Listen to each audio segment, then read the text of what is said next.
আজ কিন্তু রান্না করব খাসির মাংস। আর যেহেতু মহালয় ওই জন্যই কিন্তু মাংসটা হবে। আর মহালয়ার মাংস খাবো না সেটা তো হয় না। আর এখানটায় দেখো খাসির মাংসটাকে কিন্তু ভালো করে ধুয়ে নিয়ে লবণ, হলুদ, সাদা তেল, আদা, জিরে বাটা, শুকনো লঙ্কা বাটা আর পেঁয়াজ কুচি দিয়ে ভালো করে কিন্তু মাখিয়ে নেব। আর আছে রসুন বাটা। তো মাখিয়ে নেওয়ার পর এখন তেলের মধ্যে কিন্তু আগের থেকে আলু কেটে রেখেছিলাম, তো আলুগুলো লবণ হলুদ দিয়ে কিন্তু ভেজে তুলে নিচ্ছি। ওই তেলের মধ্যে গোটা জিরে, তেজপাতা, শুকনো লঙ্কা ফোড়ন দিয়ে ফোড়নে কিন্তু 4টে কাঁচা লঙ্কা দিয়েছি আর একটা বড় সাইজের পেঁয়াজ দিয়ে তারপর হালকা করে ভেজে তারপর কিন্তু এখন মাংসটাকে দিয়ে দিচ্ছি। আর মাংসটার মধ্যে কিন্তু 4টে শুকনো লঙ্কাও বেটে দিয়েছিলাম। আর এখন কিন্তু একটু কষিয়ে টমেটো আর আলু দিয়ে একটু চাপা দিয়ে রেখেছিলাম।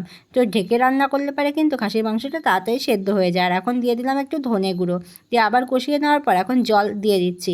আর দেখো কালারটা কি সুন্দর এসছে। এবার ফুটতে শুরু করেছে, তেলটা দিয়েছি, তেলটা আগের দিনই গলে যাবে। আর আমার রান্নাটা কিন্তু তৈরি হয়ে গেছে।